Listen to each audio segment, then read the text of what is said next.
कोईना CM उनजरुबदा home minister अमदी CM उनजरुबदा यानरकपा हाइबदी मणिपुर की तोंगान तोंगानबा चिंगी मफमजिंगदा फ्रेंज एरियादा मैतैगा ताइनबो मफमदा लैरिबा कुकीगी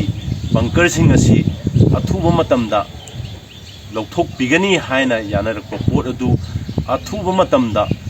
लौथोकपिनबा अमुक्का हन्नसु अपील ngarang tang 8 की अंगनबा अयुक्ता थोखिबा थौदोक्ता लैगिदबा अंगांग अनि अमदी मसिगी मखा तारकपदा तोंगान तोंगानबा थौदोक्ता सोखिबा अमदी लैखिदबा कया याउग्रिबा पुनमक सिगी बीपीएफ की माइगैदगी अवाबा नुंगाइतबा पुनमक तैमुंग मनुंगी द सरुक याजरी हाइबसी थमजेगे लोइनना अखोइना ngarang पांगथोखिबा अचौबा रैली बीपीएफ न सिंदना अवांगलम माइगैगी पुन्ना सिनखिबा रैली अदुदा सरुक याबिखिबा मिपुम खुदिंगमक पुसु बीपीएफ की माइगैदगी थागत फोंदोकचरी लोइनना अखोइना तुरोंगलाउबी द थोखिबा थौदोक असिगीदमक्ता तुरोंगलाउबी की माइगैदगी तौरकपा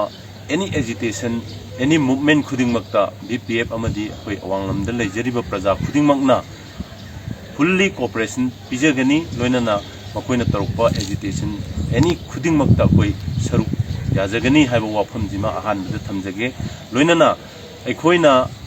सीएम उनजरुबदा होम मिनिस्टर अमदी सीएम उनजरुबदा यानरकपा हाइबदी मणिपुर की तोंगान तोंगानबा चिंगी मफमजिंगदा फ्रेंज एरियादा मैतैगा ताइनबो मफमदा लैरिबा कुकीगी बंकरसिंग असि अथुबा मतमदा लौथोकपिगनी हायना यानरकपा पोट अदु अथुबा मतमदा लौथोकपिनबा अमुक्का हन्नसु अपील तौरी लोइनना करिगुम्बा मसिदैदा कोई ताइनबा मफमजिंगसिदा लैरिबा मरुओइना खुंद्रावफम केंद्र की चनुंगदगी हौरगा सिनामगी मार्क हिल फाउबदा 19 किलोमीटर सिदा लैरिबा तोंगान तोंगानबा एक्टिव ओइरिबा कुकीगी बंकरसिंग असि अथुबा मतमदा लौथोकपिदना मणिपुरदा अमदी खुंद्रावफम केंद्र की माइगैसिदैदा शांति पोरकपदा मतेंग पांगबियु लोइनना मसी करिगुम्बा तौरक्तबा तारबदी अथुबा मतमदा तौरक्तबा तारबदी मणिपुर की अमदी अवांगलमगी माइगै द लैरिबा प्रजासिंगजिगा पुल्लगा बीपीएम ना तोंगान तोंगानबा खोंजंगसिंग हाइबदी नॉन कोऑपरेशन मूवमेंट चिंगबा मखन मखन की खोंजंग मयाम अमा चंगसिलकनी हाइबा वाफम असी मीडियादा फोंदोकचे।